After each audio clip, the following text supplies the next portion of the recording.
I want to bring in out Constellation Research Inc., their founder, Ray Wang. And Ray, let's start with Broadcom. I mean, so first quarter 2019, it was a $5 billion company, and now we're approaching $20 billion.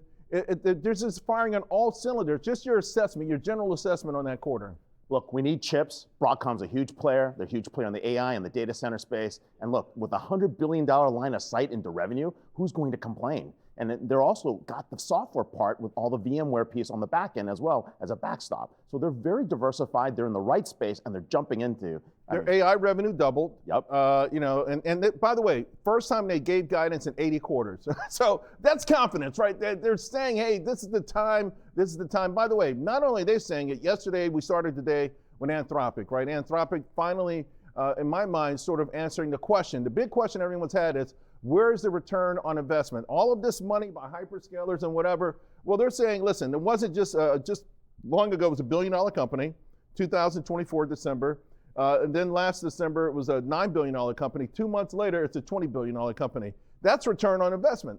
It's huge, and I think the one difference between Anthropic and OpenAI is they get enterprise, and that's where the big bucks come into play. That's the stickiness, and if you watch their enterprise move, they got a partner summit coming next week. All the top players are in that room. You know, I don't see as many articles about bubbles anymore. You don't really hear that kind of talk. And the thing is, we pulled back, right? We peaked in October on the Mag 7 names, and we pulled back here. We're holding right now.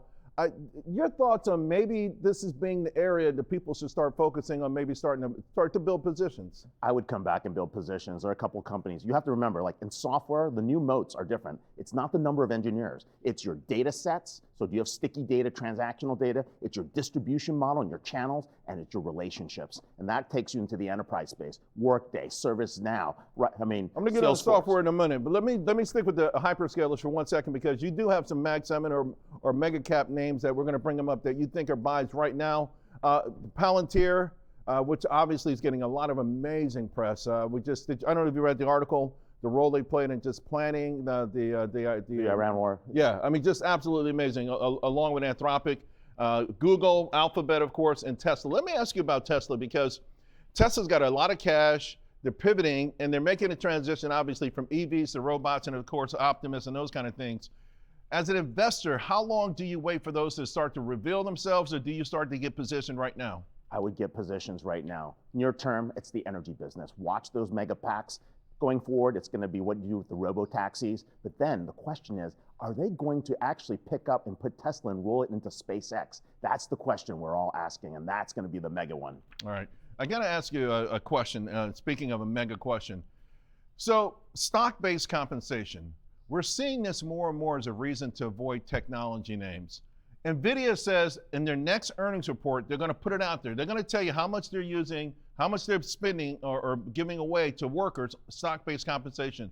How much of this informs your decision on buying or selling these stocks? I think on one hand, it's a nothing burger, but on the other hand, I want to know, because I want to know who's incentivized to drive the stock up. And if the key employees are getting a good piece of the pie, to me, that's a great sign. And some of these names, though, people think it's too much. It's like $500 million. It feels like, okay, companies buy back stock, they give it to the insiders, and it's too excessive. But you're okay. No, I want to know that they're completely aligned, just like Elon's compensation plan. That's right out there. You know exactly what's going to happen next. Okay, this morning, I think maybe the biggest buy signal in the last 2 days, reverse head and shoulders. I'm not sure if you're a chartist at all, but I believe in fundamental research, technical research, and behavioral analysis. Folks, this is a perfect reverse head and shoulders. We broke the neckline. We're gaining some momentum. And look at that big, juicy target, that huge gap right there. You just brought up some of these software names. Let's talk about them, because there are some that you like. And ServiceNow happens to be one of them. ServiceNow is definitely on that list. They're rule of 50 going to rule of 60. They're building agents. The MoveWorks acquisition gives them a platform, and they're jumping into the cybersecurity space.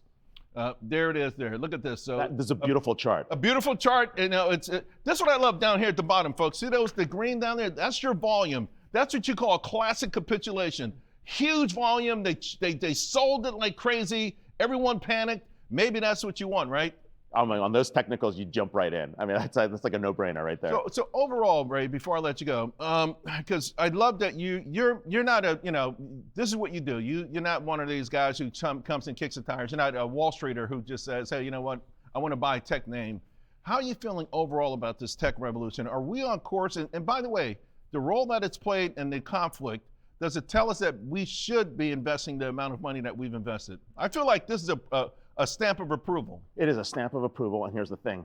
You can't see any other industry that's going to grow at double-digit, 20, 30% growth. It's an unregulated industry for the most part, and that's where all the growth is. Every regulated industry is flat, and that's why you've got to be in tech, because the growth is going to continue. And if you see what happens in the data centers in the Middle East, they're going to have to replace that. They're going to have to continue to invest there, and that's the future. It is the future. Ray, thank you so much, my friend. You've been calling this for a long time. I appreciate it. Thank you.